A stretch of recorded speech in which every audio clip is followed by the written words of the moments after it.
What I propose to do now is to deal with clauses 2.1 to 2.3 in the recommendations. And Carol, I would invite you to introduce this part of the proceedings today.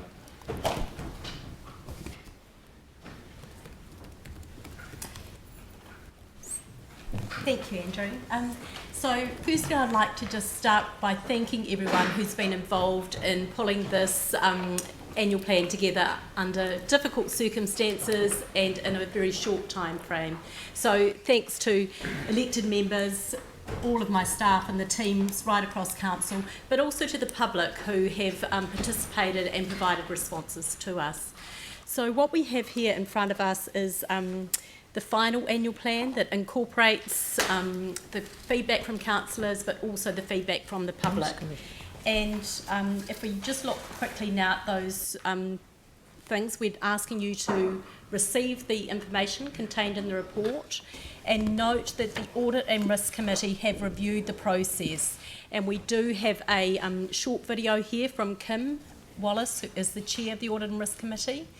And before we show that, I just want to talk briefly to you about point 2.3, which is around us adopting an annual plan that is an unbalanced budget.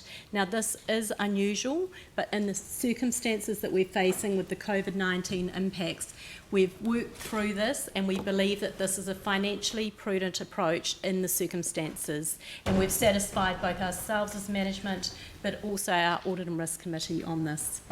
So there is some borrowing, but that borrowing will be repaid over 5 years. So I wonder if now, Andrew, would you like us to play the video? Yes, please. Yeah.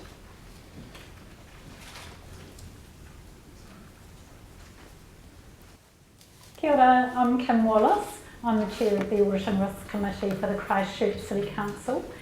Firstly, I'd like to express my apologies for not being able to attend in person to your council meeting where you are deliberating on the annual plan 2020-2021.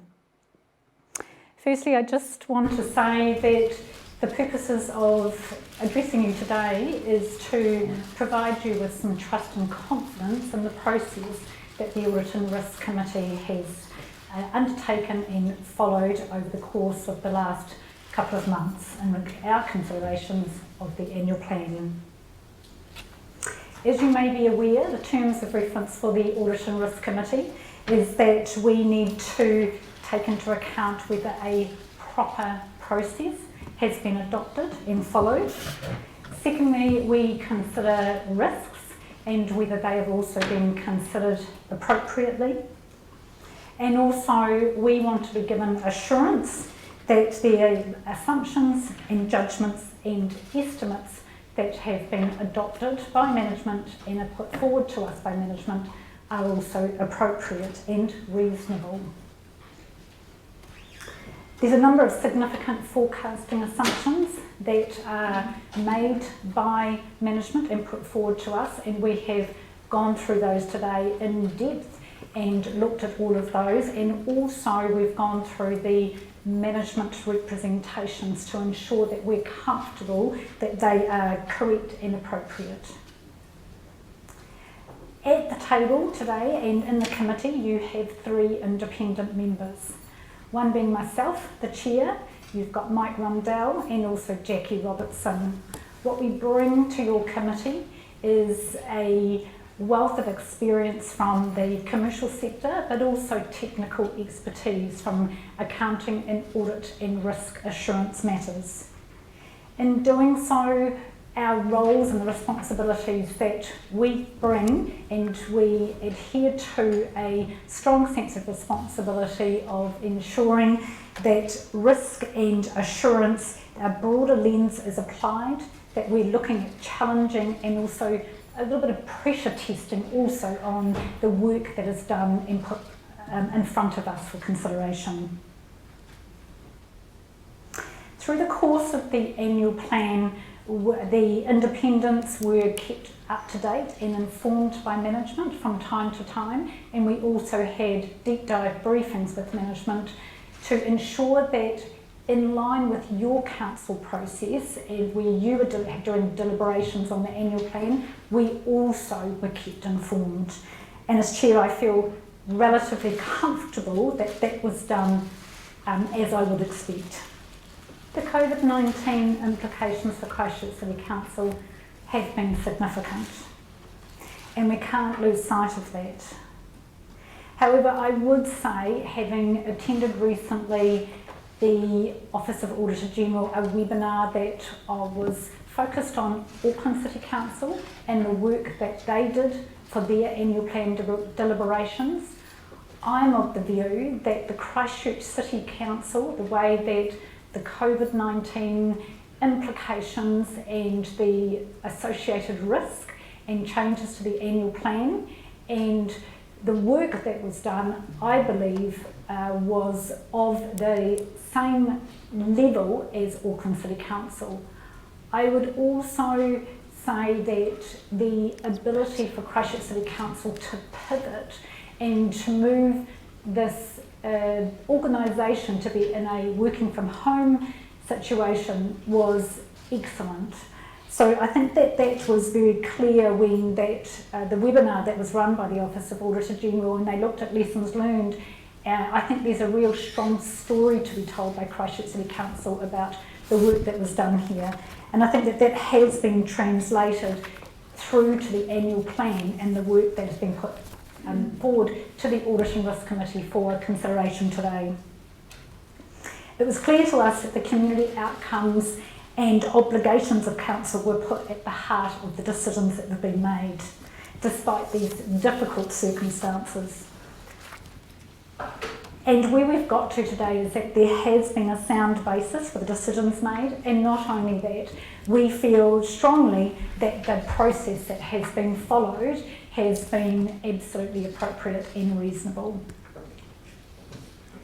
So on that note, I would like to conclude that the Audit and Risk Management Committee at its meeting today has resolved to recommend to Council that an appropriate process has been followed in the preparation of the information that provides and underpins the basis for the 2020-2021 annual plan that you will be deliberating on today. And finally, I would just like to say I look forward to presenting to Council in person at a future date. And again, my apologies that I couldn't be there today. Thank you. All right, so it's good that Kim was able to join us on the video. It was a little bit unfortunate that that broke up in the way it did at the end, but such is technology.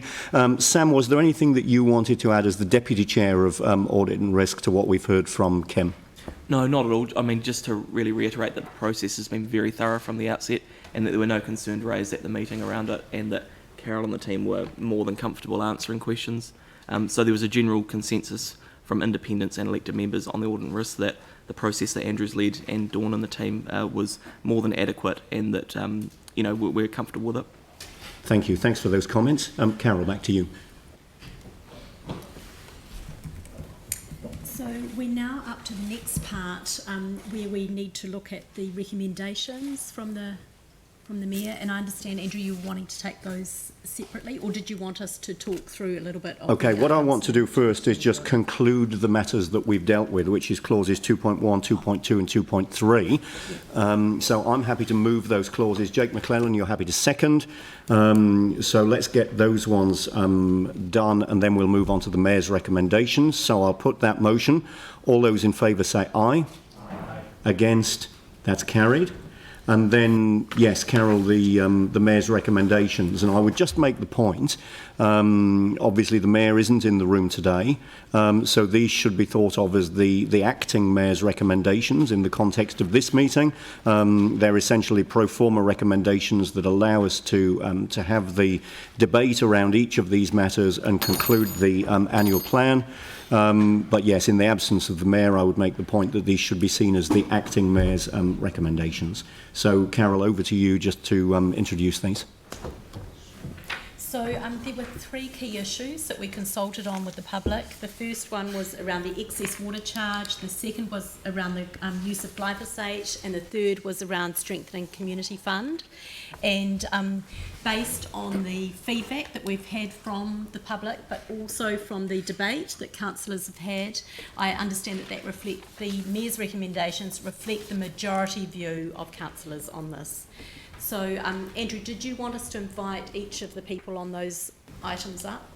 Yeah, what I will do is just make a comment about how we're going to handle this, or how I'd propose to handle this next part of the meeting. So we've got the Mayor's recommendations in front of us. What I would propose to do is to deal with the three issues that we raised in the consultation document separately and first, and then deal with the balance of the Mayor's recommendations as a whole. So the three issues to deal with are the excess water charges, the glyphosate, and the increase in community funding.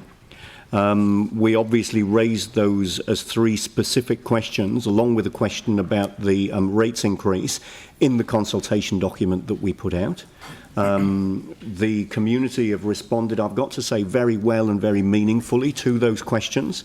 We received a number of written submissions. A lot of people took the time and trouble to come and speak to us about these matters in this council chamber through the hearings, and we absolutely appreciate the way that not only the community have responded to the engagement and been part of the engagement, but the way that people have responded to the specific questions that we asked. So what I'd like to do now is to deal with the water charges, the glyphosate and the increase in community funding, and close the loop on each of those matters in a way that's easily understood by the community who've responded so well to the questions that we asked, and then move on to the balance of the recommendations.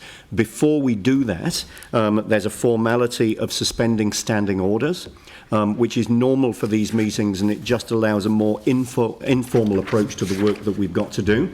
So I'll now move that we suspend the standing orders 17.5, 17.6, 18.1, 18.8 and 18.9. Pauline, you're happy to second that. All those in favour say aye. Aye. Against? That's carried. Okay, so now in the spirit in which I set out a few minutes ago, can we now move to the residential excess water charges? And Helen, welcome to the table. Thank you for joining us. Thank you for the work that you've done on this. And I know there have been a number of questions that you've answered and informal presentations that you've provided as we've gone through the process. Thank you to you and the team for the work that you've done on this particular matter.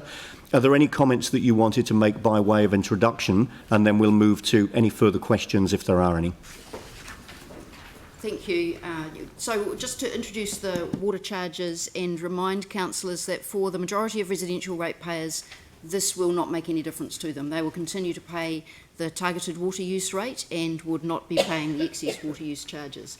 The excess water use charges, when we first introduced them for consultation, we set the volume threshold quite high to catch the top 20%. Having done further work, it looks as though that top threshold will actually catch the top 15%, so slightly fewer properties than we originally expected. And yes, we've done a bit of work to show the geographic spread across the city, which is fairly even. So it falls right across the city from north to south, east to west. And we've done a little bit more work on what the exemptions or partial credit scheme would look like for people who need water for, say, medical purposes and would use over and above what they would normally use. Happy to answer questions. Thank you. So let's take questions just on this matter, if indeed there are any. Are there any questions for Helen on the excess water charge matter? Sam. Helen, I just wonder if it's worth, in this public setting, talking through the practicality of implementing this, and I guess how we'd go about monitoring it with the current system we have of metering across the city. So could you allude to that a wee bit further? Certainly. So Christchurch has, most residential properties are metered. There are a number that are not in centres such as Littleton, for example, where we have few meters. And there are a number of properties where 1 metre serves multiple properties on individual titles, and so we would not be able to implement the charge for those types of properties. Although we also would not expect that type of property to use excess water because they don't have large gardens and don't have irrigation systems generally. In terms of the meters themselves, generally we read residential meters once every 1 to 2 years, and we would move to quarterly readings. So we would change the practice of reading meters and move to quarterly readings. That would also assist us in terms of leak detection and understanding exactly where the water is going across the network. The charge itself, we would read those meters quarterly and let people know if they're using very large amounts of water. However, the invoice wouldn't come until the end of the year because we generally see a pattern of relatively low use through the winter and for the excess users, very high use through the summer. So we need to see the total volume used over the whole year before any invoice is issued. Thank you. Jake. Thanks, Helen. You made mention of the fact that Littleton has relatively few meters in it, and I notice in that ward breakdown, it's the percentage of the people in Littleton that are getting charged is half, say, what it is in Hornby. How do you kind of reconcile that? Is that just a matter of if you're unlucky enough to be in Hornby, then you might get a charge, and if you're lucky enough to live in Littleton, you probably have a slightly higher percentage chance of not being charged? There are so few water meters in Littleton that's not it's not sort of statistically significant in terms of the water use in Littleton, so I don't think that 10% figure is real. So there really are so few properties that are metered over there that we don't know. I wouldn't expect it to be any different to the rest of the city, though, once we have much more comprehensive metering. Sorry, and what I mean is that there may be people in Littleton that are using in excess of the allocation, but because there's no metering, they're not getting charged, whereas in another part that has a large provision of meters, they will in fact be getting charged. Is that not correct? Yes, that is correct. And we are rolling out a meter installation program to address that. Yes.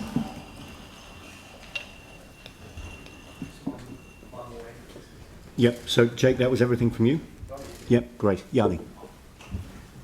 Thanks. And thank you for the additional information that you've sent through about the ward breakdown. I'm just trying to understand what this means for the lower socioeconomic areas of the city. And when I look at the percentage charged, it would appear that like Cashmere, Heathcote, Fendleton wards, there's a less percentage of people that will be charged in the highest socioeconomic areas of the city versus compared to, say, Linwood, Coastal, etc. So can you just help me understand from a social impact what the implications are of what we're proposing in terms of the poorer areas of the city versus the wealthier areas? So there's two things in that question. The reason that fewer or a smaller proportion are charged in the suburbs that the wards that you talked about, the Fendleton, Horswell, Heathcote, and Cashmere, is a bit mixed. So some of it is about the size of the sections, and some of it is about the capital value of the properties. Because, as you know, our rating policy has that before we introduce the excess water charge, whether it's a commercial property or a residential property, we look at what they've paid in the targeted rate, calculate a water allowance from that, and use that, either the 915 litres per day or the water allowance, as the threshold before charging. So there are mixed reasons for that, for the lower proportions in some wards and higher proportions in others. And you'll also note that in the coastal ward you've got the 17%, and I'm guessing that reflects people's gardens on sand dunes and sandy soils, which would indeed require more water if you've got an extensive irrigation system going. In terms of the lower socioeconomic areas, we've done a very crude mesh block analysis, and there doesn't appear to be any higher impact on the lower socioeconomic areas of the city. And indeed, the higher water users tend to be in the higher socioeconomic areas of the city. However, that's quite a crude analysis, just using the mesh blocks that we can get from Statistics New Zealand. And there'll always be individual circumstances, and that's why we've got an exemptions and a partial credit framework in place in case there are some particularly perverse outcomes there. Right, thank you, Jake. Would we be able to get that tabled? I'm very conscious of the thing that happens when you overlay social deprivation. Quite often is that it matches up with population as well. So it may look like the more socially deprived areas are having more, but they also tend to have more people packed in there as well. The same as, yeah, it would be great to get that tabled though. It's the reverse. The higher socioeconomic areas use higher water, and the lower socioeconomic areas use less water. So, and that matches what we expect, because the excess water use is generally around irrigation, which is generally around large properties. Sorry, if I could have another. So that would seem to point to the fact that the higher socioeconomic areas use more water, and yet you say that the charging is relatively even, although I don't think it is personally. That would suggest that the policy is actually balancing out in favour of higher socioeconomic areas and against lower socioeconomic areas. So the policy is around is about demand management for water.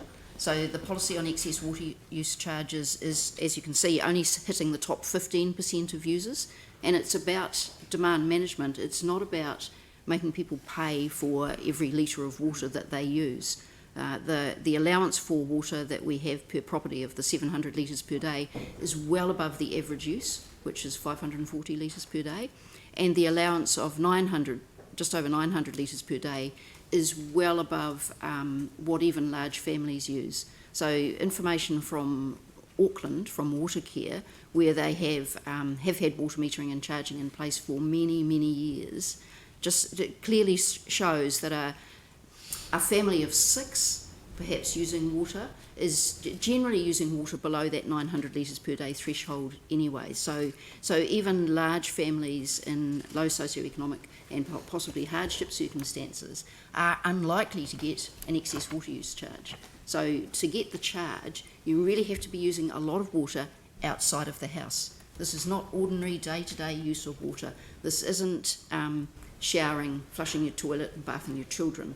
This is irrigating gardens, and extensive irrigation of gardens at that. So that's what the policy is aimed at. It's that very high end of water users. Thank you. Sarah. Thank you so much for all of the additional work that's been done in the meantime and the graphs and things. Just checking that the maps and figures that we've been provided which have been really, really useful, haven't been able to include things that we don't know, have they? So things like, while there's dots and things on the map which show houses which are currently using excess water, we don't know which ones of those might have larger families which will end up being exempt and then not have to pay the charge. So they will eventually come out and we'll have a better idea as the year progresses, is that right? That's correct. Yeah, so that's good.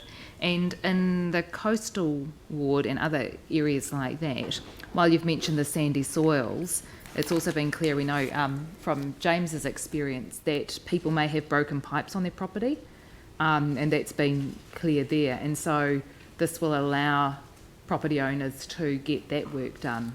That's a major benefit, in fact, of the excess water. So if people get an unexpected excess water use charge, that they don't even use their sprinkler in the height of summer and they love their brown lawn, then it's pretty clear that they've got a leak.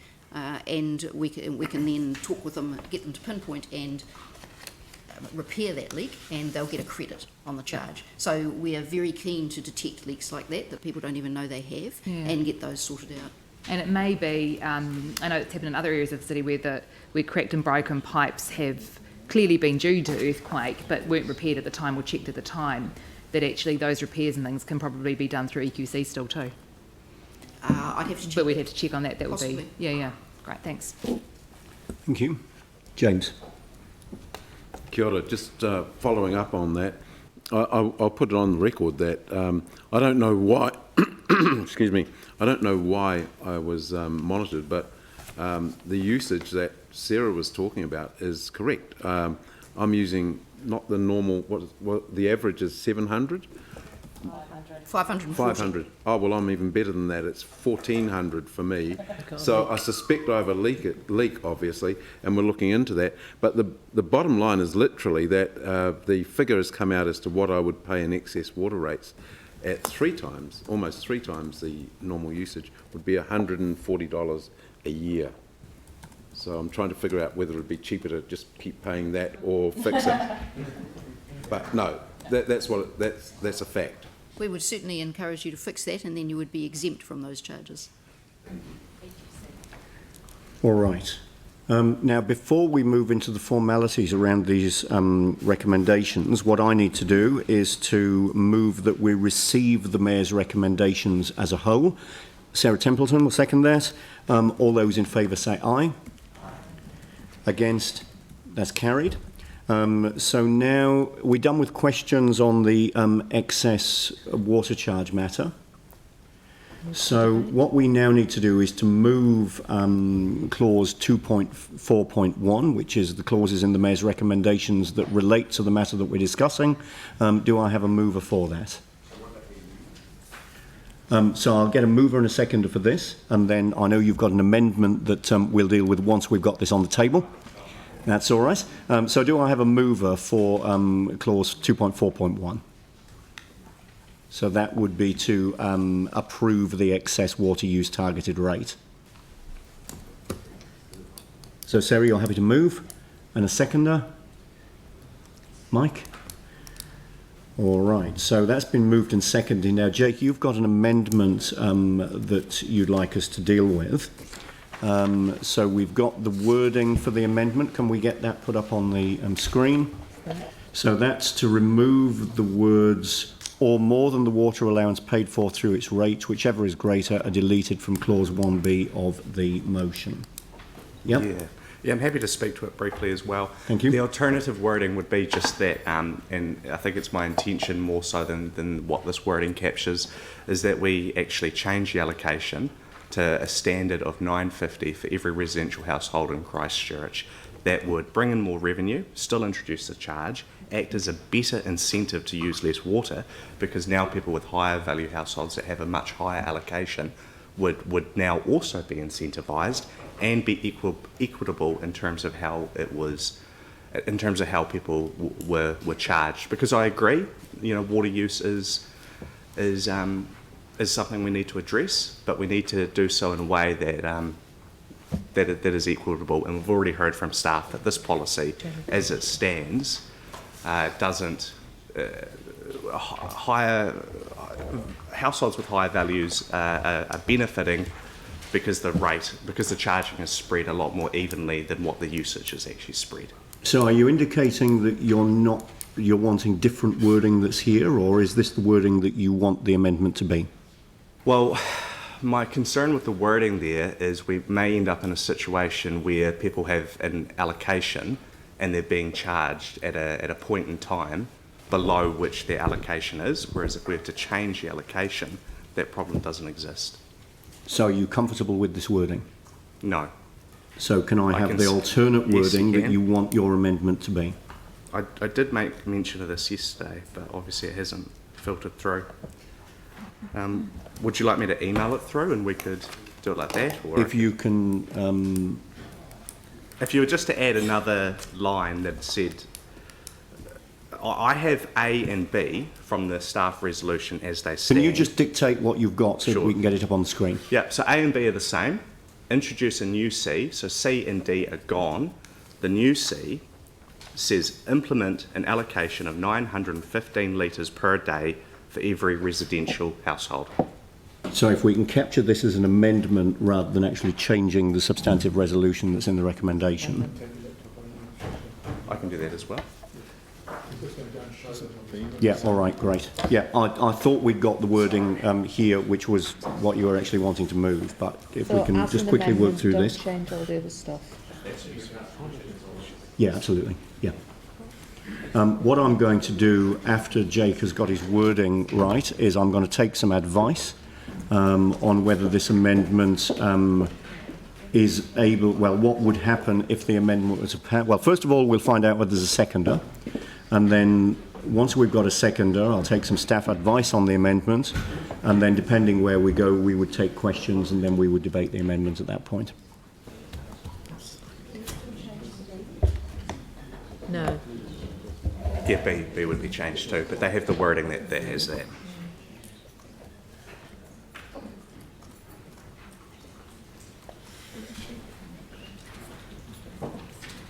We could ask questions now, could we, or maybe not? What I want to do is to get your amendment on the table, moved and seconded, and then we'll take some advice from staff, and then depending on that advice, we would move to questions and obviously debate of the amendment. Cool.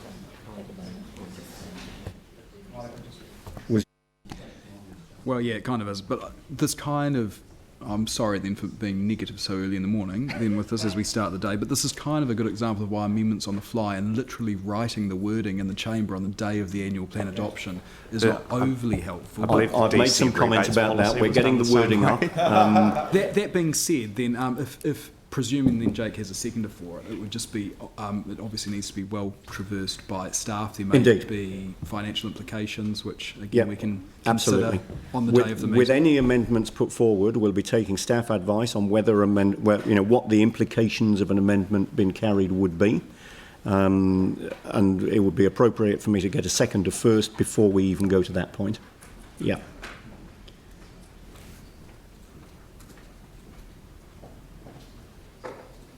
And I intend to move through this reasonably quickly once we've got agreed wording.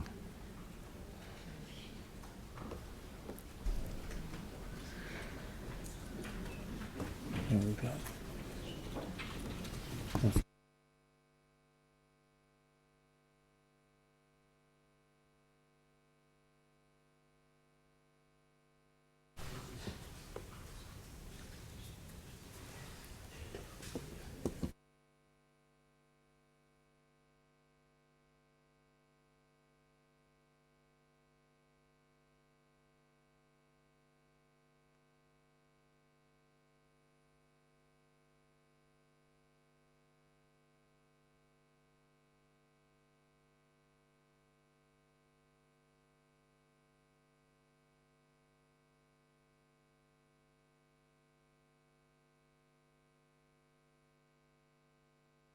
So this is a further question on the substantive matter. Yeah, no, I'll allow that, particularly while we're waiting for this. Thank you. Helen, I'm just wondering that in the light of your comments that you're now thinking that this will only target 15% of the high users as opposed to the 20% that we originally thought, what will be the impact on the additional revenue and the rates reduction? We'd already assumed that we would get much less. So when we modelled it on historical use, the revenue we expected was about 3.7 million. However, in the annual plan, we've estimated 2 million. Two reasons. First of all, there was some uncertainty because we had a smaller data set, and indeed that has changed. And secondly, we expect that many of those high users would be more conservative in their use of water, which is the point of the policy in the first place. Right, so I don't expect it to change that estimate of 2 million. Okay, thank you. All right. So where we're at in process now, have I got people indicating further questions on the substantive matter, on the original proposal, before we deal with the amendment? So Aaron, because what I want to do is deal with the amendment as a separate matter, but if these are more questions like Pauline's on the overall matter, then I'm happy to take them. Yeah, so just to clarify, on the top 15% now, if the ones who are using the top 15 who are using the most water suddenly, oh crikey, I'm using a lot of water, so they use less, is there now a new 15? And so that number just keeps moving? No, and the reason for that is that the threshold is the 915 litres per day, not the top 20 or 15%. So the threshold is how much you use per day, not the proportion of users. So you're saying there's only 15% of the population use more than the 915? That's correct, from the data that we have. 15% of the households. Oh, wow. Okay, cool. Thank you. Thank you. Anne. Thanks, Helen, for all your work and your team's work. So if this was passed today, when would a person get their first bill for excess water use? That would be a year away. A year away, okay. Yes. And exemptions, what can you give some idea, I know it's early days, on what that would the process would look like? Would people see their bill and then say, goodness, and come back to council? Would there be a separate address that they could, email address? How would that work?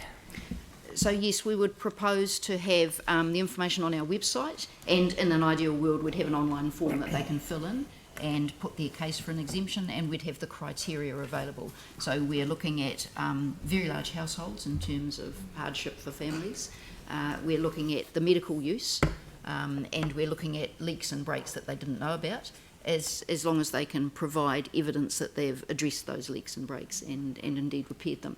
And that's in common with a number of other water suppliers and local authorities around the country. So we are encouraging people to sort out leaks and breaks, and we will find some. Thank you. Aaron, back to you. Yeah, just back on the leaks and breaks. If the bill's not coming through for a year, are we giving people a heads up when it's really obvious that they are overusing during the year, like they're out and they've got a brown lawn and no garden and they're using 3,000 litres a week? We'll give them a knock on the door. Yes. Cool. So we're moving to quarterly reading, and so we'll pick up those leaks much more quickly than we have in the Let past. them know straight away. Exactly. Cool. Thank you. Melanie. Were there other well, I've got two things. One was that you mentioned, I think at one stage, about community gardens or other exemptions additional to the ones you just mentioned. Yes, so a number of people have brought up a number of special circumstances, so we'll have a special circumstances clause where people can make their case to council. So yes, if they're using the waterfall community gardens, that may well be one of those special circumstances. And with Aaron's point about the 915 litres, that number came about from looking at the top 20% at the time. So what's now the rationale for keeping it at that value and not 900 or 1,000? Like, what's the rationale of keeping it at that number? That's the number that we went out for consultation to the community. So that's the number that we propose to keep for this year. And we'll do some more work on that. So you'll note that the consultation document also indicated that as part of our preparation for the long-term plan, that we have a more thorough look at how we pay for water services, and we'll be doing that work. And in fact, the data from this year, as we do more frequent meter reads, will inform that, and we'll have a much better evidence base on water use across the city to inform that conversation. Thank you. Thank you. Pauline. Now the amendment is up, I'm happy to second it. Right, okay. So we're done with questions on the main resolution. So we've now got an amendment on the table which is moved by Jake and seconded by Pauline. Okay, so I'm not moving to questions on the amendment yet. I'm going to take some staff advice on it first. So a further general question. Yep, thank you. Just based on the response, I was just wondering when we're going to see the implementation plan for the integrated water strategy water supply section. Because I'm just concerned that the resolutions here don't reflect the actual strategic document that we've adopted and don't give us any visibility of that work. We're going to provide a report to the Three Waters Infrastructure and Environment Committee on those implementation plans. So at the next meeting of that committee, which helped me, Councillor Cotter, I think is August, we'll have a timeline for the implementation plan, for all of those implementation plans, not just the water supply one. There's also the wastewater and stormwater. Has the water supply one been done, complete? We have a draft of the water supply strategic plan, yes. And so does it come to us for approval?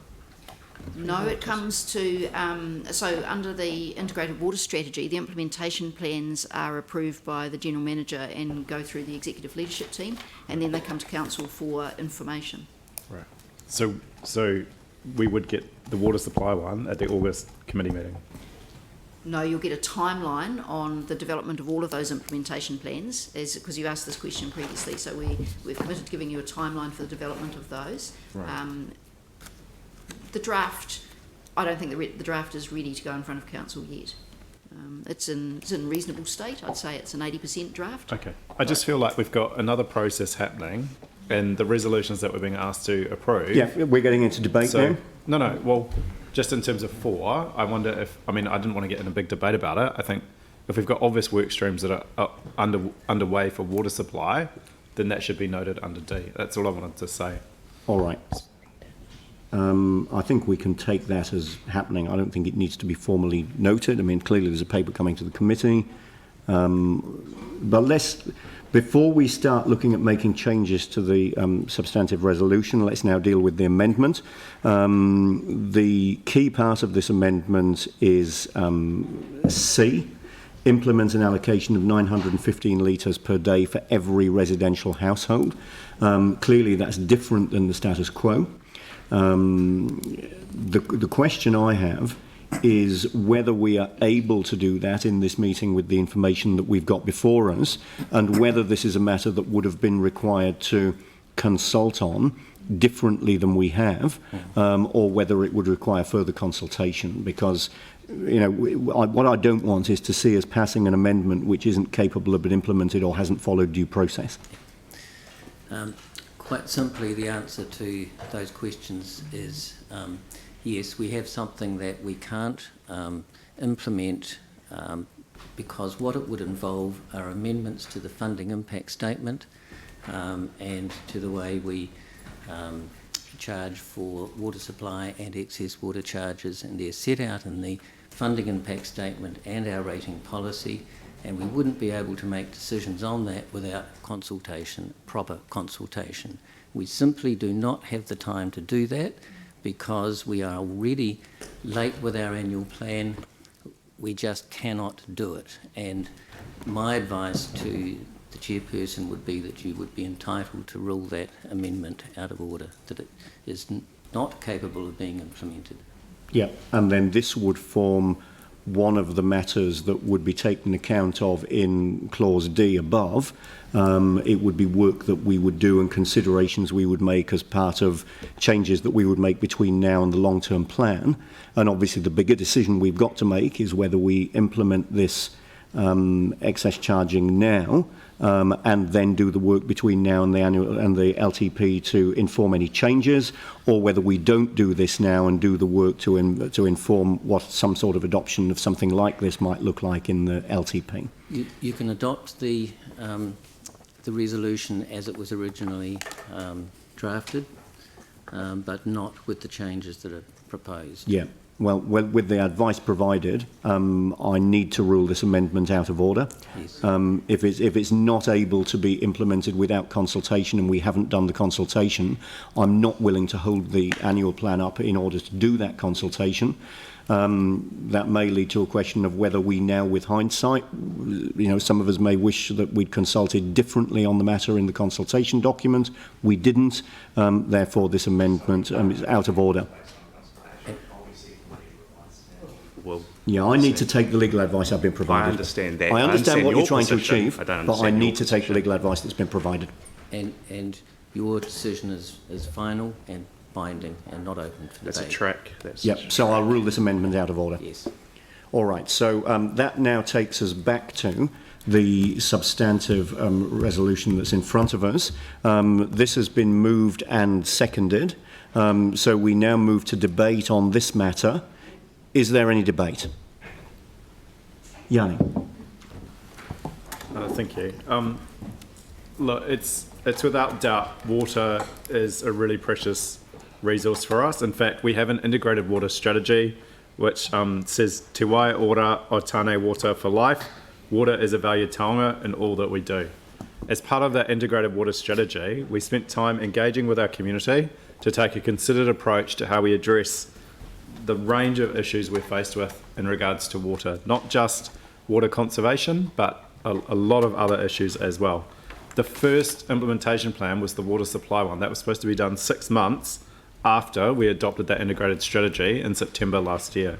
I think the discussion about how we charge for water and how we value water and how we conserve water is really important to have as a city. I don't believe doing a rushed amended annual plan with a proposal for charging with so much complexity and a lack of detail in terms of what it means for people is the right way to go. And the maps that we've had, which I really appreciate from staff, show very clearly that the wealthiest wards in the city will be the biggest beneficiaries from this, and the poorest wards will be the ones that pay more. And I just simply cannot agree to an approach like that without seeing the social impact assessment. But I don't think we've done one. We haven't spent enough time looking at what this will mean.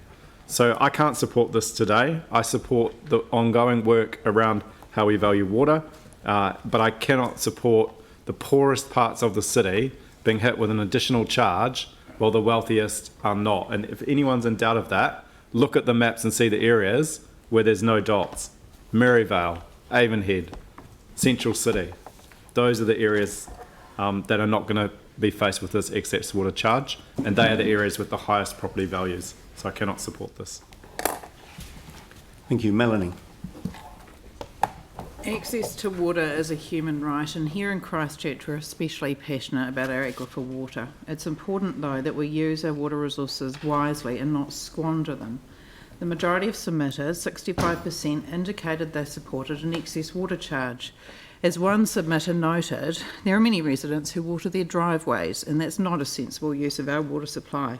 So in principle, I support the concept of a charge for those who use excess water as a way to discourage unnecessary use of water and encourage water conservation. But there are many submitters and residents groups in my local ward of Spraydon who disagreed with the concept of allocating water based on the capital value of a home that a resident lives in. They're rightly concerned that this could unfairly have impacts on households in lower socio-economic areas.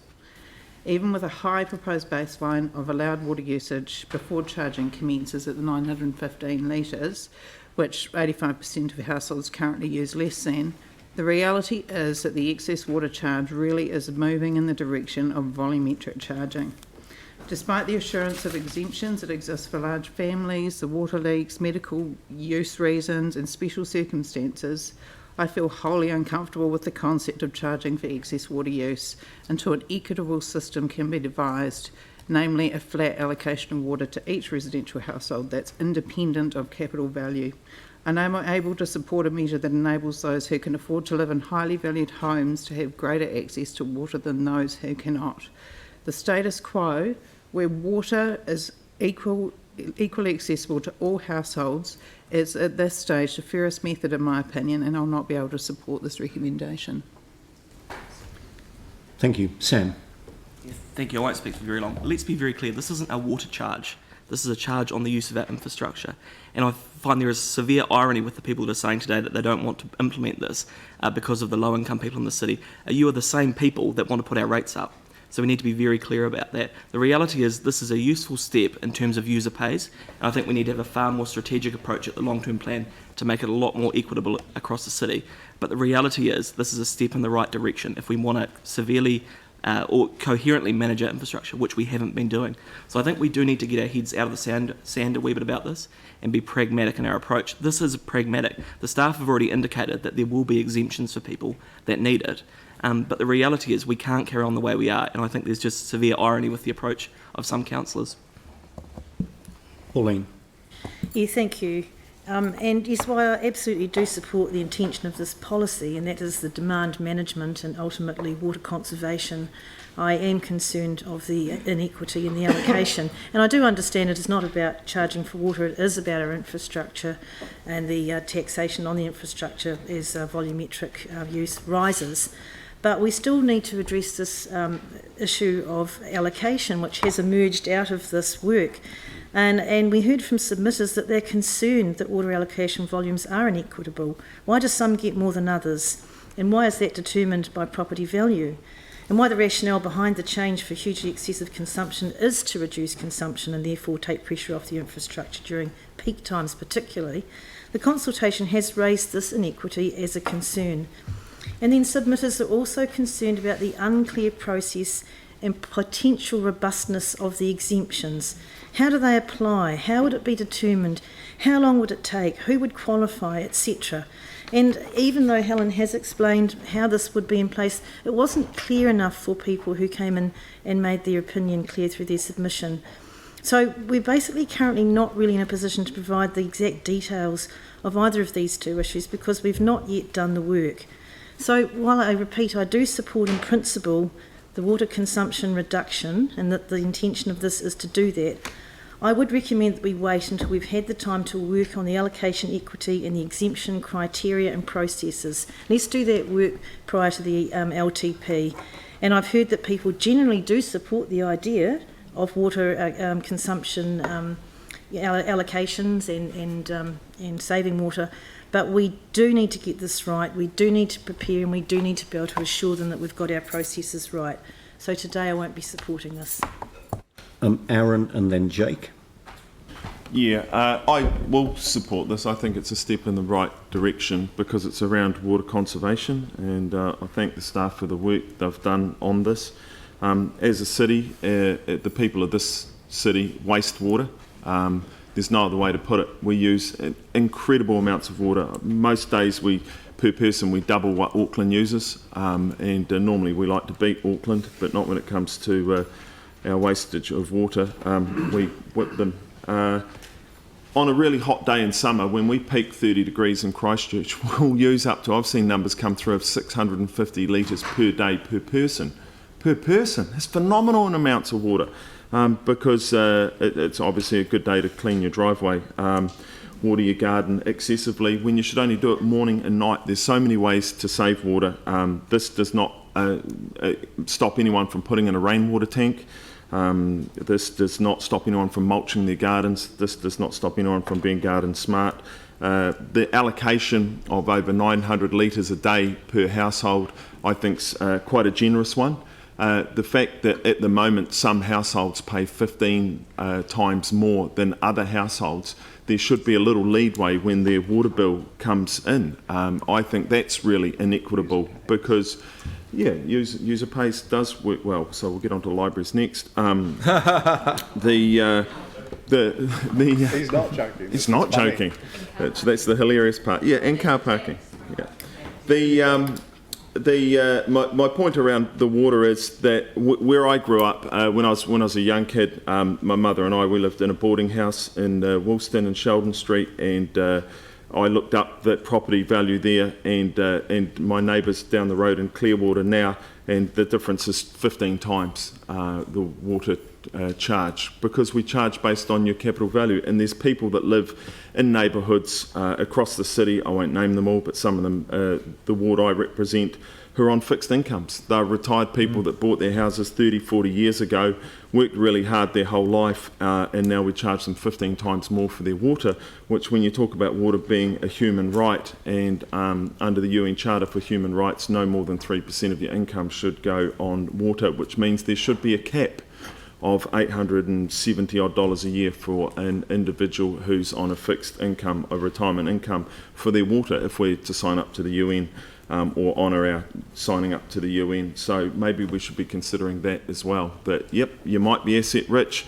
but we can't sting you for your water. Jake. Great. Look, given what we've heard and the points my colleagues have made, I want to be really clear. I support the idea of charging for the excess use of water. I support the idea that our overuse of water is wrong. However, I also support the fact that we should take this step next year as part of our long-term plan, given my amendment has failed. Why? Because we should offer an equal allocation of water to everyone, no matter how much your home is worth. And if we're going to charge people for water delivery based on an allocated amount of water, then it's imperative that we do this at the same time, because at the moment, and let me be very clear with councillors, this policy will mean that someone using 916 litres of water in a less affluent part of Christchurch will pay before someone paying in a wealthier part of the city.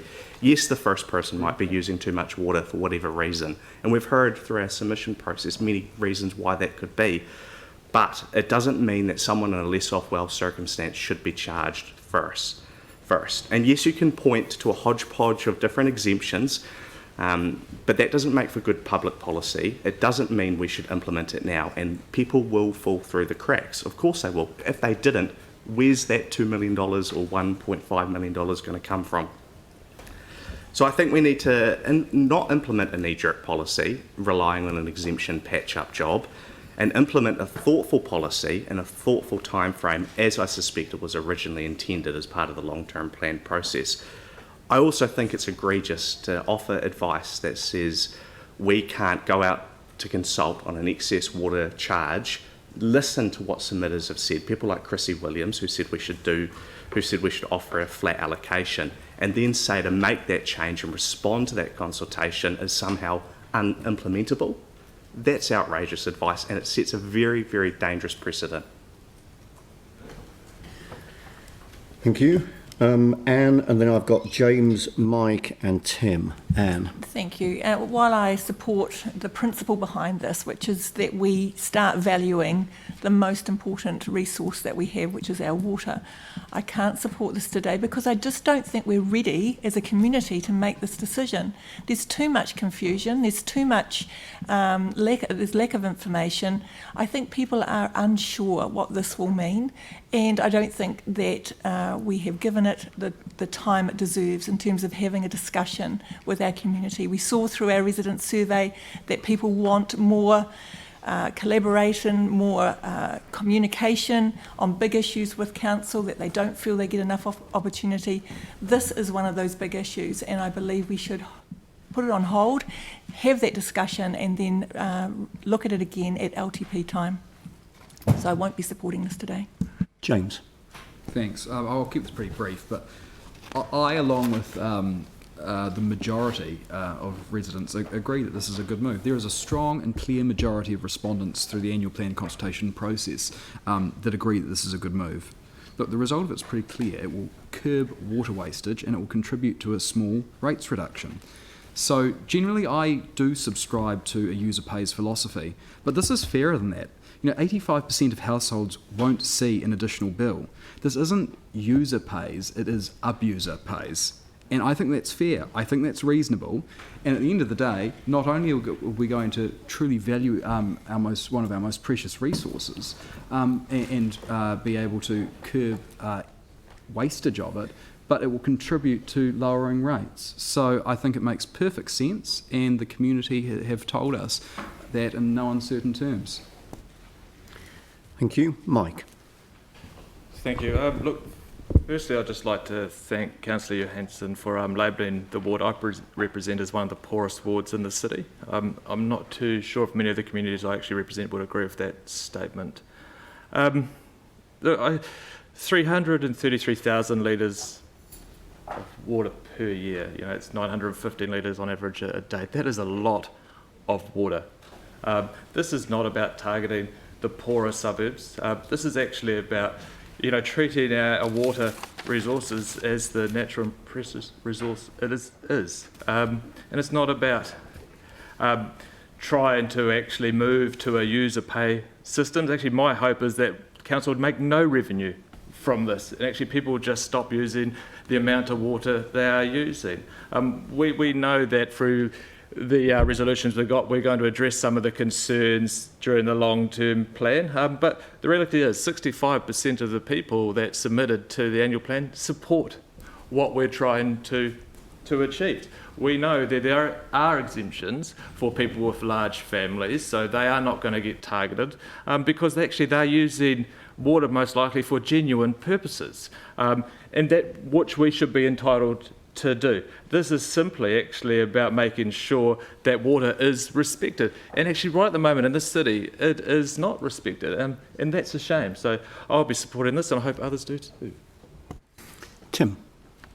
Thank you. Look, I'm going to just follow on from Councillor MacDonald and Councillor Davidson. I think that this is really a first step on a journey, and it has to start somewhere.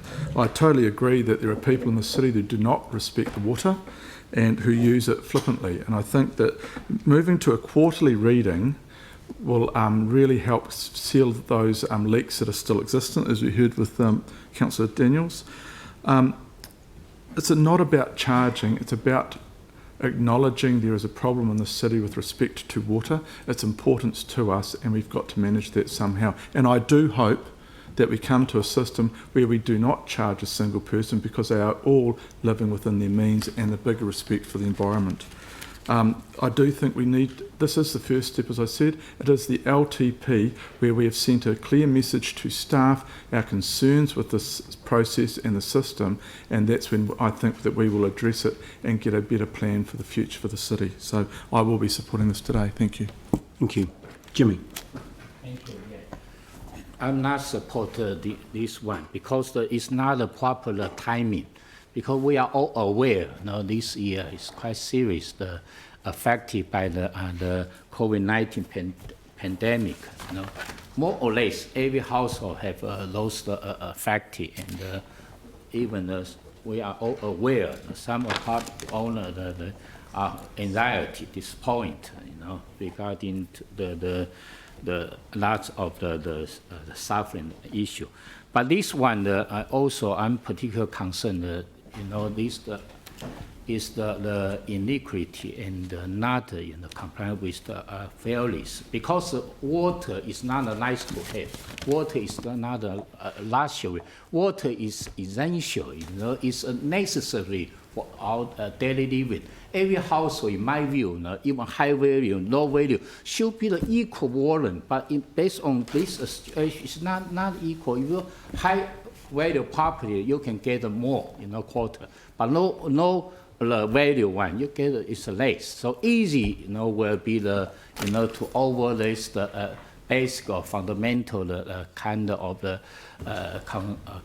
consumption of this water, and also we consider our moment, particularly regarding to the exemption, is to be reviewed case by case, but it looks like no kind of objective standard. It's subjective, the point of view. But how to review those one can keep the kind of objective standard is where we will the crucial, and also particular aware, I feel the residents, even the property owner, there's still the kind of the concern of lots of issue, inequity issue, fairness issue, water conservation issue, of course recovery. This one, my view, we should be postponed to the long-term plan overall to review this one. It's not just whether we consider or deliver service need to have get $2 million, to offset those water delivery. I don't think so. That's unfair to the property owners. So I'm not support this one. Thank you. Phil. Thank you, guys. We've never done this before ever, so we're on a learning curve, and I'm sure as we go forward, if the cracks that Jake is talking about are as wide as the Grand Canyon, our people will adjust the crack to make sure that not everyone's getting done over. Now, at the moment, for all residential people, water is free, and because it's free, we do waste it. Like, if petrol was free, we'd all have V8 cars. If cigarettes were free, we'd all be smoking. So we've got to... but not the two together, though. No. But if we've got to start somewhere, and if we can reduce the amount of water, because ordinary people will look at their water use and maybe back off on it a bit, that we're never going to get charged, we'll save more. If we can save 10%, 5% water, we're using 5% power that pumps it.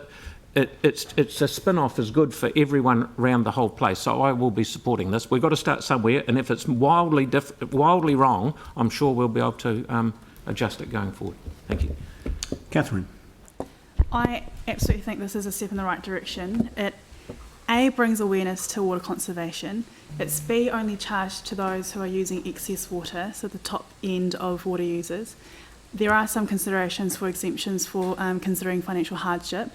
So I honestly, if we don't consider this, our only option is to raise rates higher than we actually want to.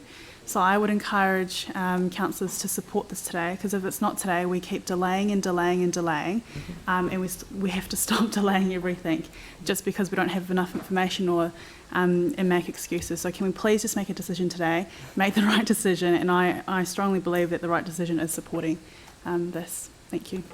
James. Kia ora.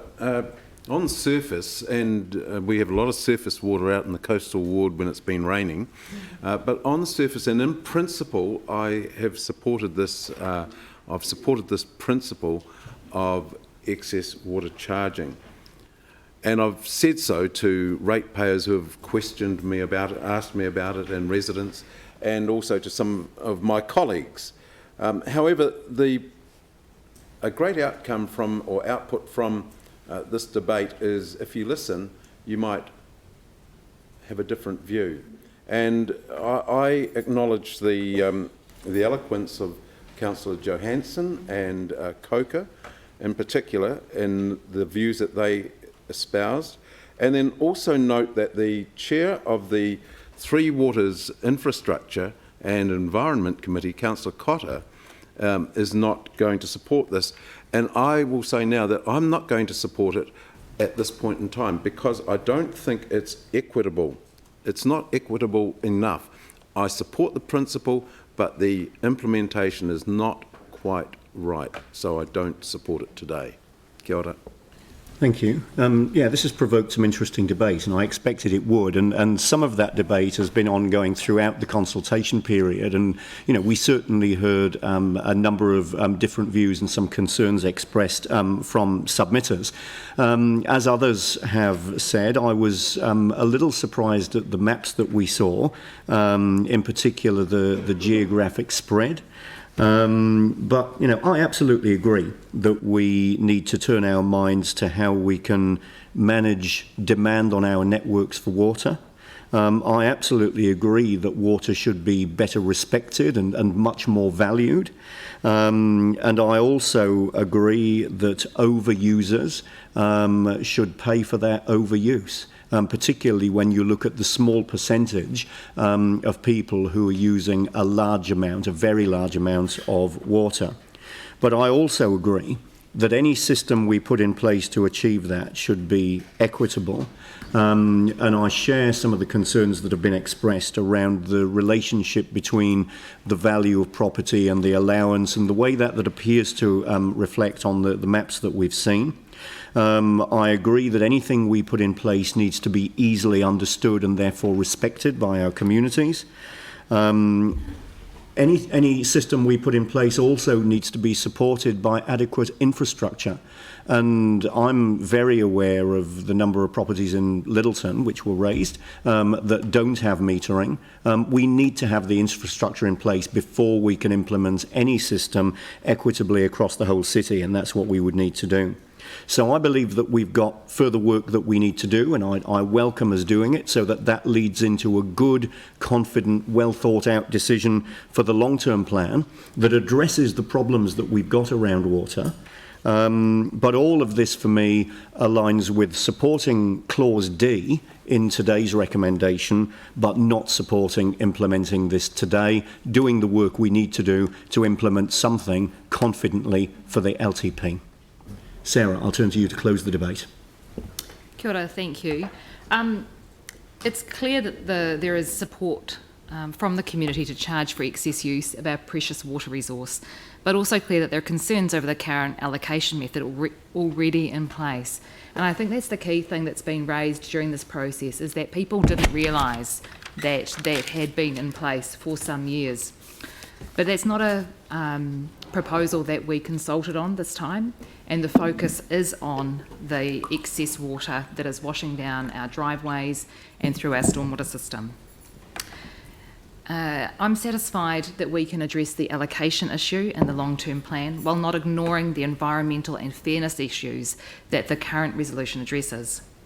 Several issues have been raised, but the reality is that in most cases people have a choice about how much water they use, and where they don't have a choice, such as for large families or if they're allowing their taps to be used for community gardens, we have added exemptions to address the issues of fairness. We will also be reading meters quarterly to give people a heads up on the water that they're using and significant education on water saving and things that people can do, and on how to gain the exemptions in the meantime. There is no reason for a family, a large family or a low income family, to be having these water charges at all. As we've also seen, high water use in coastal ward may be to do with broken pipes, and encouraging them to be fixed is really important. They are not excess water use, they are simply water waste. To allay concerns of my colleagues, I'd like to suggest that staff work with Councillor Cotter and the Three Waters Committee on the exemptions, and that's in line with C there, and that we engage with the community on the allocation issue ahead of consultation on the long-term plan to make sure that we have a proposal that will be supported through that process. Thank you.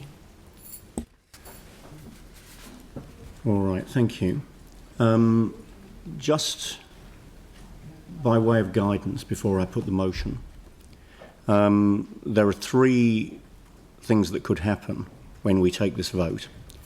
This could pass, it could lose, or because we've got 16 people sitting around the table, it could result in a tie. Which is the status quo. If it results in a tie, what will the effect of that be? The effect is that the question is, or the motion is defeated and the status quo is preserved. In other words, it's defeated. So in the event of a will tie, the proposal would not be adopted and the excess charge would not be approved. Correct. Yeah. And can I just clarify, the rates would You'll move need to amend the from 3.5 financials. So the rates go up more than what's in the plan currently. Again. Yeah. Yeah. All right. Thanks for Okay, that clarification. So your call, guys. So I'll put the motion. All those in favour say aye. Aye. Against, Just a say... division. Yeah, we'll just take a division. So if we can have a formal division. All right. So let's put D first, because I think there'll be agreement around that, and then we'll take a division on the rest of the motion. So, so just clause D, all those in favour say aye. Aye. Against? All right, so that's D approved regardless. And now let's take a division on the remainder of the motion. Councillor Turner, No. Councillor Chen, Councillor Coker, No. Councillor Chu, Yes. Councillor Cotter, No. Councillor Daniels, Carl, no. Councillor Davidson, Councillor Galloway, No. Councillor Goff, Yes. Councillor Johansson, no. Councillor Kewen, Yes, I'm with the 2/3 of the public. Councillor McDonald, Yes. Councillor Major, Yes. Councillor McClellan, No. Councillor Scandrett, Yes. Councillor Templeton. 8-8. God, so we've just That's a tie, 8 each. So that's 8-8, so the proposal is not approved. Thank you, and thanks to staff that have done a huge amount of work on this and for being available for questions today as well. Thank you. All right, so where are we at? 10:45. What I would propose to do now is to move to the resolutions relating to glyphosate. We'll have to bring this back now. We've put rates up. So. All right, so I will move to the recommendations on glyphosate. There'll be opportunity for debate. Now, who have we got to the table for this? Park staff and transport staff. So if you'd like to join us at the table.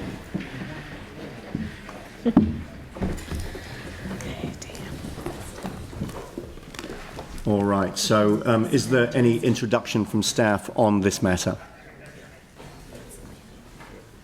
We'll deal with this one and then we'll take a break for morning tea.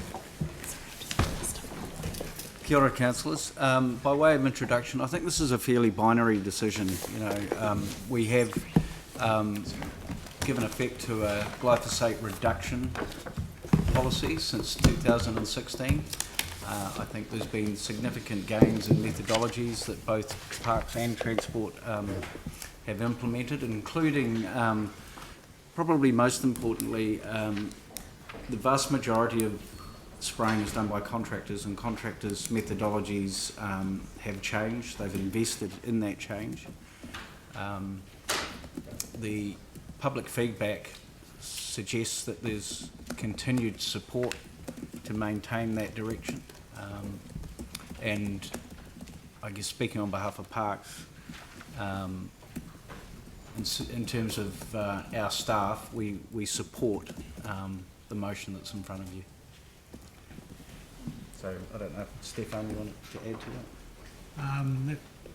We're probably pretty consistent with that, and also supportive as well. All right, thank you.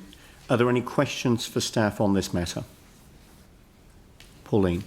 Yes, thank you, Andrew. So are you saying that when we reduced the use in 2016 and the contractors and council brought in changes to their methodology, that there would be a disruption and potentially a cost to revert back? Yes, definitely. So if there was a decision to revert back, I think we would need to consider that would need to have some tenure. So chopping and changing, for example, if we just went back for a year or two, there would be costs associated to that, and it would be uncertain how much of that saving could actually be realised by the time we'd renegotiated contracts. Thank you. I just wanted to make that clear. Thank you. Aaron. So, Andrew, are you saying the staff that work with glyphosate on a daily or weekly basis don't like working with it and would prefer that we were using the other products that they're using instead, the organic ones that you can't put near a waterway and those ones? That's a slightly more complex question. The word "don't like," I don't think anyone would like necessarily to have to use sprays at all, but some staff, glyphosate is the only solution, particularly when we're working around water. So it's not necessarily a matter of like. I think everyone supports the notion of moving away from harmful chemicals, but the model that we have, I guess, evolved since 2016, staff are very comfortable with. Right, okay. As the best solution at this point in time. And I think the point to make is that both staff, contractors and suppliers have invested in moving away from harsher chemicals, and there's good gains have been made. Right, okay, yeah. Thank you. Jimmy. Question is, because the council already in 2016 and 17 decided to reduce, this glyphosate use, but except, here the proposal try to save the $3.5 or $3.2 million. Except this factor, have any other factor, the staff consider, why reuse this glyphosate? What's the purpose, except saving the cost? Look, there's no doubt. I mean, the cost is associated essentially to the efficacy of the product. So glyphosate became very prominently used because of its ongoing and lasting effects, typically over a longer period of time, therefore less labour, etc. The investment that the open market has made is really started to explore how to mimic those products. For example, the supplier we use has just completed testing on a product, an organic product, that has the same attributes as glyphosate, meaning a longer lasting effect. So this is not, I mean, it is essentially about today, it would be cheaper. It's purely a financial decision to go back to glyphosate because of that efficacy. But progress is being made. And so we may see a reduction in cost as a consequence of remaining with this policy, but it will take year on year on year of investment of time and energy to understand that. Thank you. Mike. Oh, I'm happy to move this. So Mike, you're happy to move. Pauline, you're happy to second. Are there any further questions on this? Is there any debate? Melanie. I'm hoping that most councillors will support this, but I've done some research, so I thought I may as well talk about it. So it's not surprising. A majority of submitters oppose the proposal to increase glyphosate in council parks and managed areas, and I congratulate the previous council that agreed to decrease its use. Although some submitters supported the use of glyphosate, those organisations were doing that with the realisation glyphosate is often a tool of last resort to eradicate invasive weeds that threaten our native biodiversity in hard-to-reach areas such as bluffs and the Port Hills. And these areas are difficult to reach by foot and not well trafficked. However, there's no doubt that glyphosate is not a safe chemical to be spraying around willy-nilly. In 2015, glyphosate was classified as a probable human carcinogen by the International Agency for Research on Cancer, and I believe that formed the basis for Council's decision. And it's also was by the US EPA then concluded to be not likely to be carcinogenic to humans based on typical non-occupational exposures. But there's been more research since. A paper in 2018 in the journal Environmental Health demonstrates glyphosate can accumulate in the tissues of mammals over time. That's humans. And there's scientific evidence that glyphosate can cause cancer in mice at high doses. A recent review published last year, also in the Journal of Environmental Health, highlighted that scientific analysis of glyphosate is few and far between, particularly around the effects of occupational exposure. Those conclusions showed it's likely that in the general population there's measurable glyphosate in their biofluids. We're carrying it around inside us. And those who are occupationally exposed to glyphosate can have up to more than 10 times that amount in their system. And what's more frightening is that it seems that children exhibit higher levels of glyphosate than adults. Do we want our children walking through parks exposed to a potential carcinogen if it's not required? Do we want to endanger the lives of the people who spray the weeds when they have the greatest likelihood of suffering ill effects? And what about other consequences we couldn't even predict? The recent study we've all been sent by Jack Heinemann and colleagues from the University of Canterbury shows glyphosate induces a change in susceptibility of pathogenic bacteria to multiple antibiotics. Who would believe that? And what could it mean for human health? We need to lower expectations of a neat and tidy world and support innovative ways to tackle weeds, as Andrew has described, that save time and money but are not potentially dangerous to human health. I vote no for glyphosate, and I hope you all do, and I implore those councillors who are intent on a 0% rates rise to think about the children of the city and put them first. Thank you. Pauline.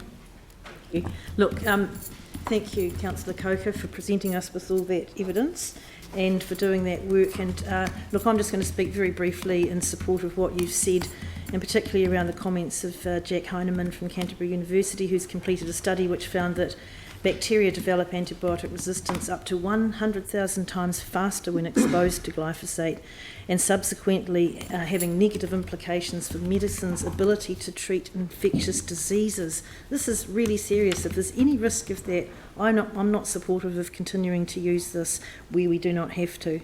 And Jodie Brunning and Stephen Browning, two well-respected environmentalists, are highly critical of the EPA and the WHO studies into glyphosate. There's a growing body of evidence that mass-scale use is adding to these risks. So, you know, I think that we need to, it would be a terribly big backward step if we were to reverse the decision that this council made in 2016. We need to focus on innovation and research and development to develop alternatives, and Andrew suggested and indicated that this is indeed happening. There's a movement away from using chemicals, and especially harmful chemicals, and this one is controversial. We talk about risk, but to me, the evidence that is plain and that Melanie's just laid out for us, and I've listened to Radio New Zealand articles and read quite a bit about it, from well-respected researchers, there is evidence that there's risk. I'm not prepared to take that risk. We need to ensure that we have a safe environment for our ecosystems and for our children and for their children. We want Christchurch to be a smart, green city. We need to move away from chemicals which pose risk. So I will be supporting this today. Tim. Thank you. Carol, just a question for you. If this is supported... No, we're done with questions. Oh, is it? Oh, sorry. We're in debate. All right, thank you. Anne. Yeah.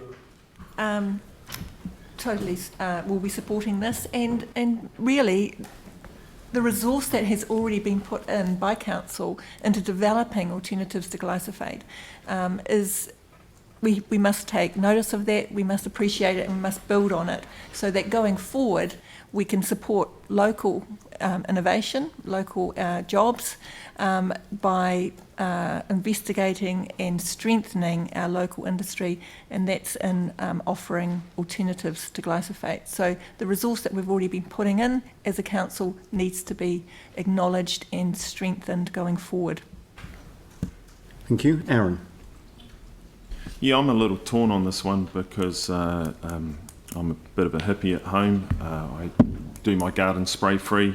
I've got 26 organic fruit trees and so on and so forth. So try and walk the talk. But on the glyphosate, it's been around for a long time, and I was very anti-glyphosate until I sat on the board of the Horticultural Society for a year and got a little schooled on its use, and they kind of, all of the gardeners were like, why are you so anti-glyphosate? So I started doing more and more research, and that's when it gets really confusing, because the EPA classified glyphosate as not likely to be carcinogenic to humans, but one international scientific organisation, the International Agency for Research on Cancer, classified glyphosate as a group 2A, probably carcinogenic to humans.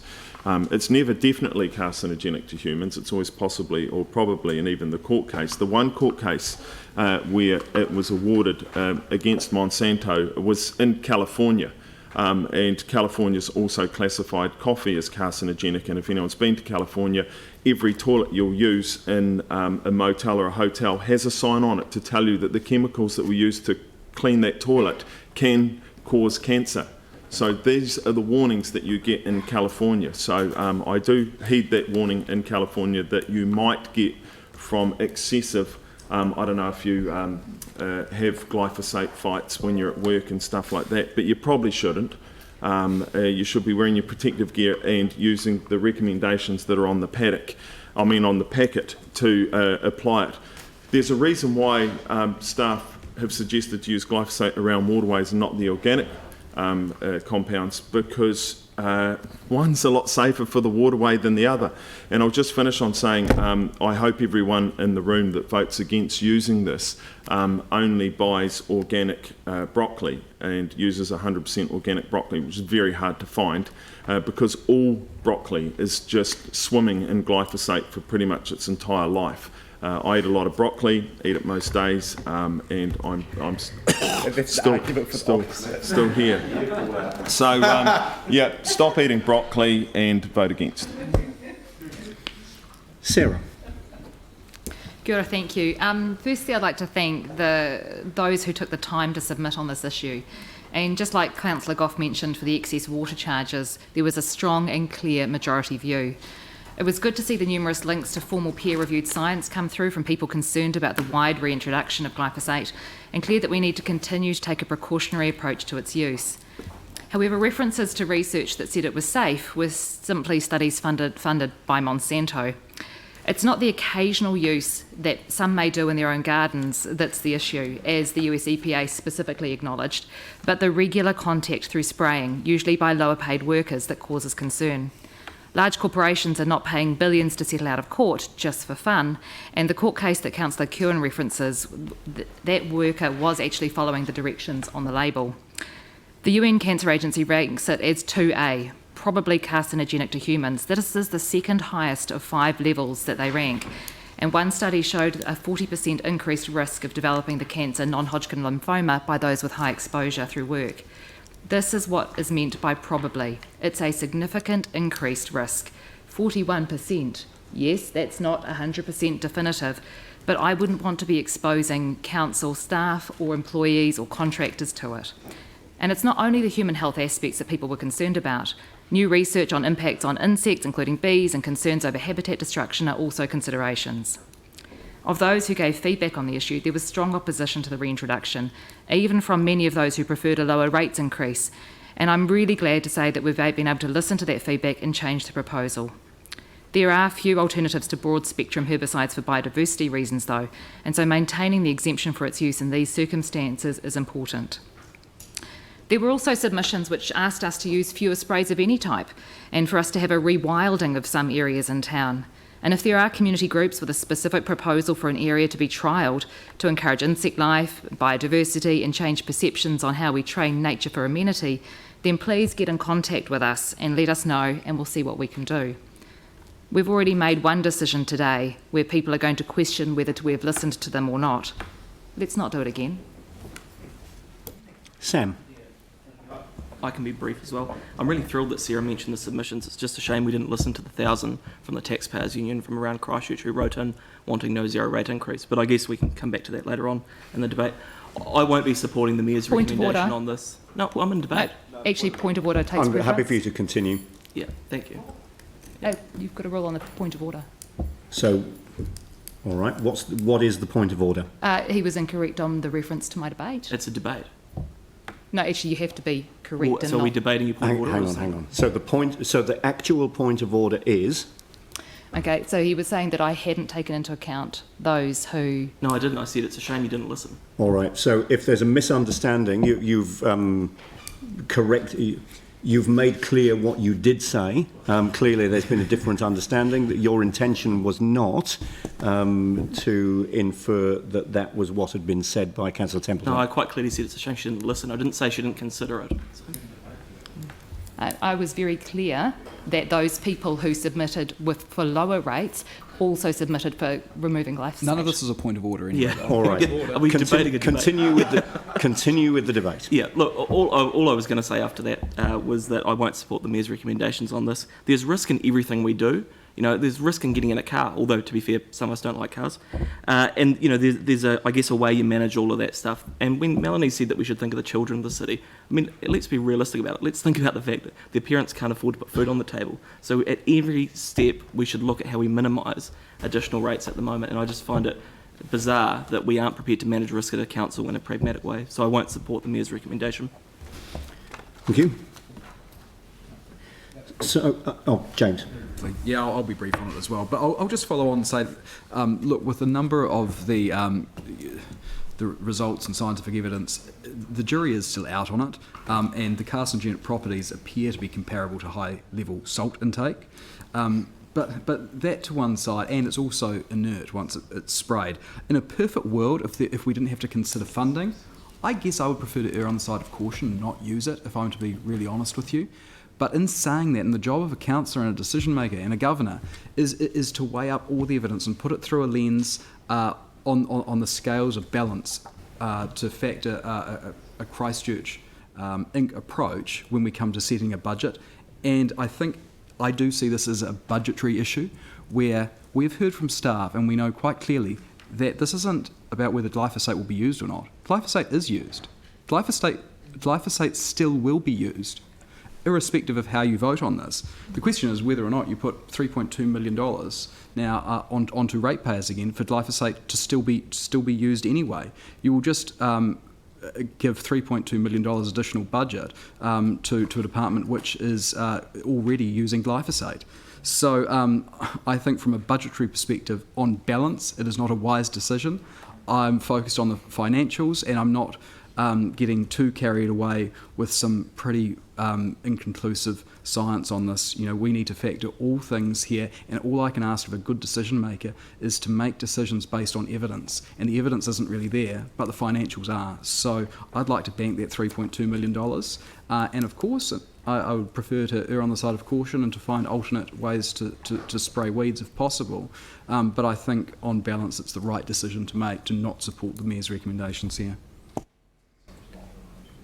So I support this resolution, and I note the strong support through the submissions process, and I'm sure that has influenced our thinking as a result of hearing those submissions. I do not support the reintroduction of an increased amount of glyphosate. If we're serious about being a clean, green, healthy, progressive city, then we wouldn't reintroduce glyphosate. If we take the risks to human health seriously, whether that's to workers or to the public, and you know, conversations around science which appears to support or probably supports or possibly supports, all of that, while inconclusive, leads me to take the risk to human health seriously, whether that's a probable, possible or likely risk. I also note the advice from staff, particularly around the practicalities of reintroducing the use of more glyphosate in the context of contracts which have already been signed, equipment which has been already purchased, and processes which are already underway, and the time it would take to make those changes and the cost and the complication of making those changes. So again, if we take that advice, we wouldn't reintroduce glyphosate. I agree that if this was just a financial consideration, then it would be an easy decision to make. Or if we chose to give significant weight to the financial consideration and very little weight to the human health, city image and other outcomes, it would be an easy decision to make. But this isn't just about the financial and economic aspects. This is about those other wider health and city image considerations.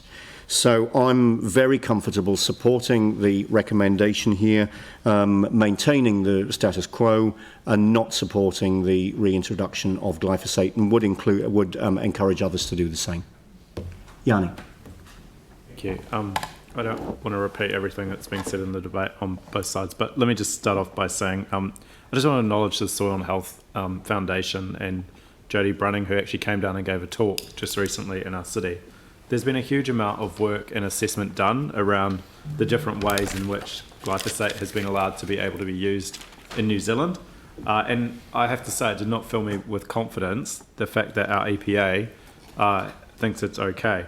In fact, what I heard from the talks were that we really haven't adopted a precautionary principle and that we have a very weak interpretation as a country.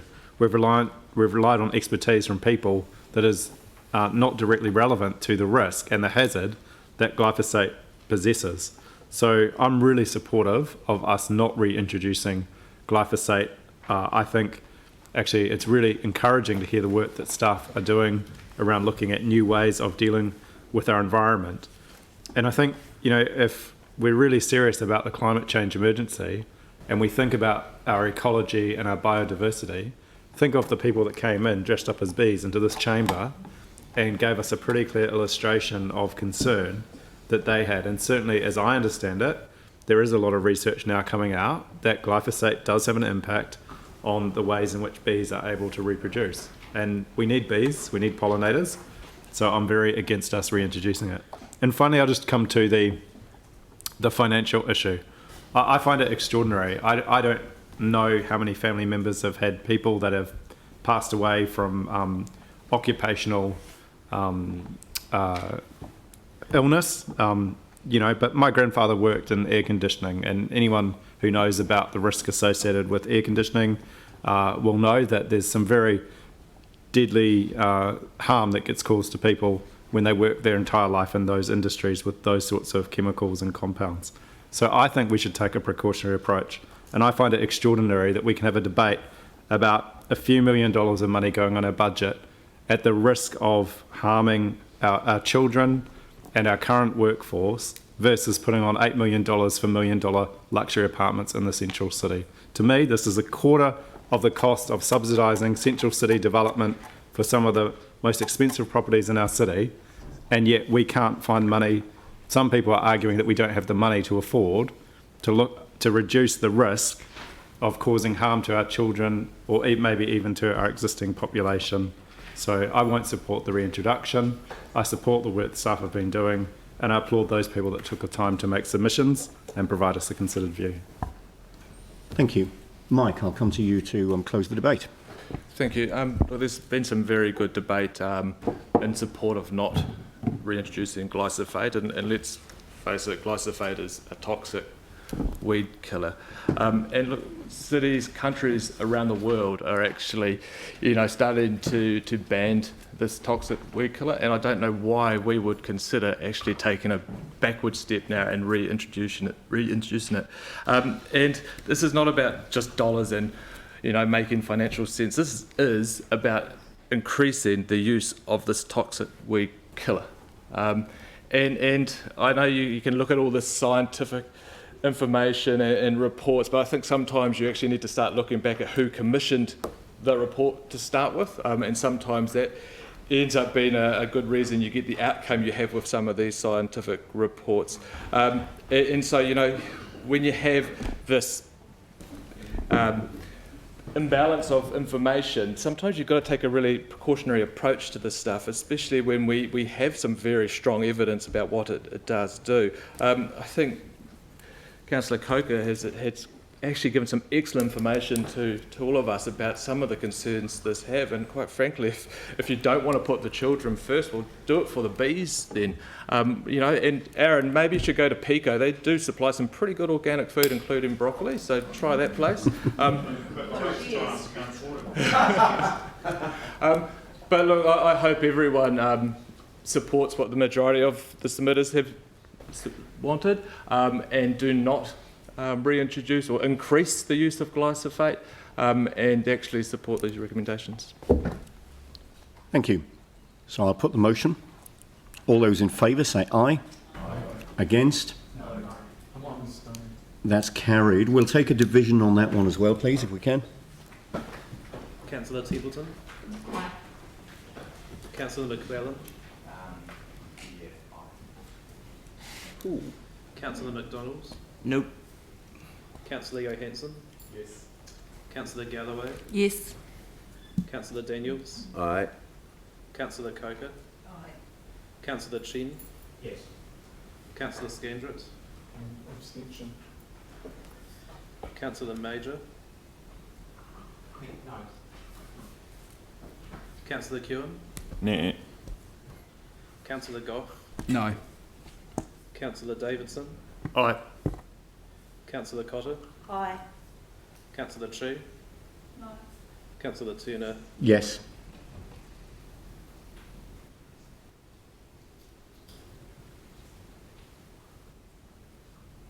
So that's 10 in favour and 5 against. So that's carried. Thank you. Now let's take an adjournment for morning tea. It's 11:15, so if we can come back at 11:30, at which point we'll deal with the Strengthening Communities Fund matter. So we'll adjourn till 11:30. Thank you.